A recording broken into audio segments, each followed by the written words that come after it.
Layla, you're on the other side? Yes, I'm here. Okay.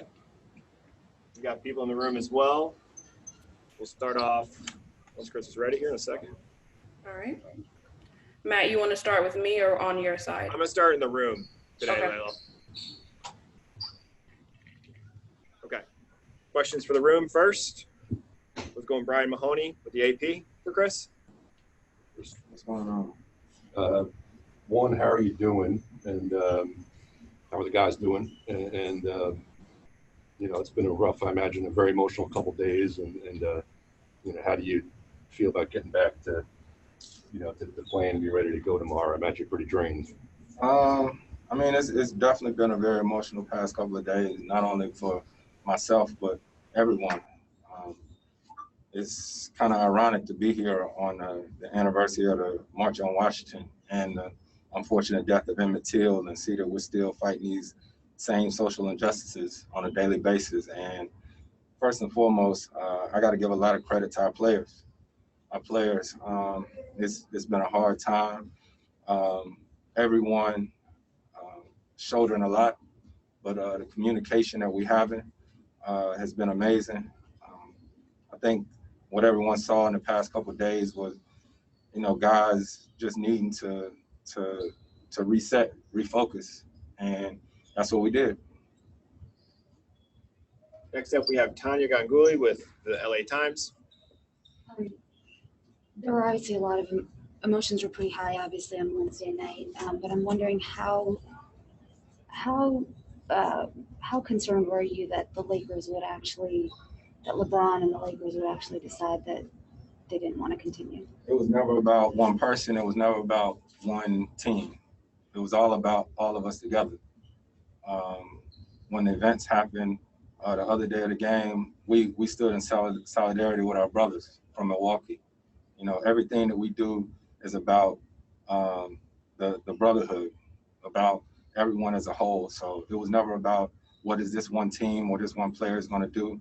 What we did in there is we had deep conversations, and we all really had an opportunity to address a lot of things. You know, the shootings that continue to happen, it creates a lot of unrest, a whole lot of unrest. For us to have a predominantly African-American league, to see, you know, our Black brothers being shot and killed on a daily basis, you know, it just doesn't make a lot of sense to us. And so everyone expects us to go out and play. I get it, but we needed some time. All of us, we needed some time to refocus and understand, you know, that we can do that. We're human at the end of the day. A lot of times people pass a lot of judgment about what we should do or what we shouldn't do.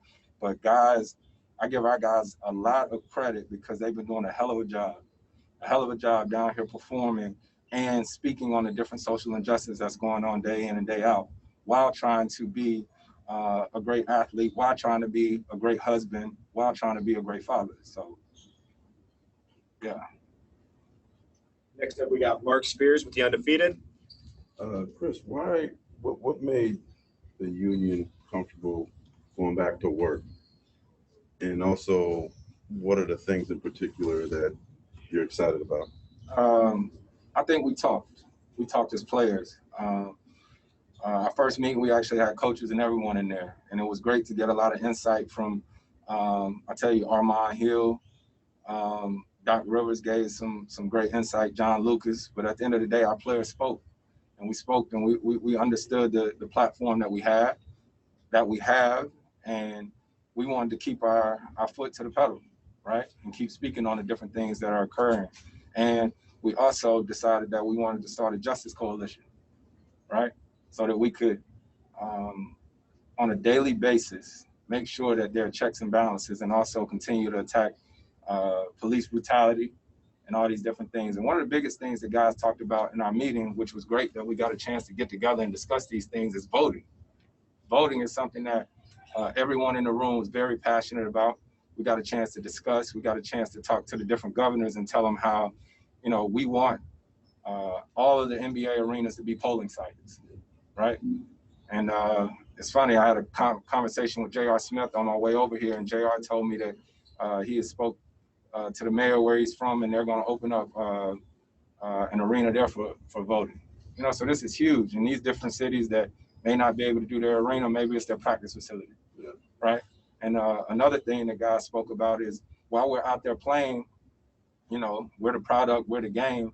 During these commercials, we would like to see advertisement for voting, right? We understand how strong our voice is, how powerful our voice is, and you know, ultimately we decided if we go away from this stage, we don't necessarily have that same platform. So we stood in solidarity. You know, we're gonna continue to play, but we're also gonna continue to make sure that our voices are heard. But it seems like you guys are shifting more now to concentrating on voting. You know, the other thing too is not just make sure our voices are heard. We're about action. We're about action, and that's what our meeting was about. It was about the real action. You know, God said, you know, we've been saying this, we've been saying that, but what's the action? And so in our meetings, we had a big meeting with all the players, and then we had a smaller meeting where 2 players from every team came. And I think that was very informational, and we got a chance to talk to the different governors, and we told them the action that we wanted to see in place. Next up, we have Rebecca Harlow with TNT. Yeah, Chris, everything that you're saying is super understandable. And, you know, I'm just curious how important you think it was that, you know, all of the different teams coming into this have had their platform and have talked about what's important to them. You've sort of been overlooking all of that from your position with the players union. How important do you think it was that the last 2 games put you all together as one in this league and not just individual teams pushing for different platforms? Last 2 games, what you mean? Last 2 days. 2 days. Say that one more time. I just mean the idea that all the NBA teams that have come into the bubble have had their individual platforms as to what they're pushing for, what they're fighting for. How important do you think it is that in the last 2 days you truly came together as a league versus just different teams with different ideas here? 15 years in this league, and I've never seen anything like it. Obviously, I wasn't the oldest one in the room. I think Udonis Haslam was. But the voices that were heard, I'll never forget it. I'll never forget it. And for a lot of us, you know, we had an opportunity to, you know, you get a chance to read and see pictures of the Cleveland Summit for those who came before us, and the Muhammad Ali's and the Jim Browns and the Kareem Abdul-Jabbar's, and how powerful they were.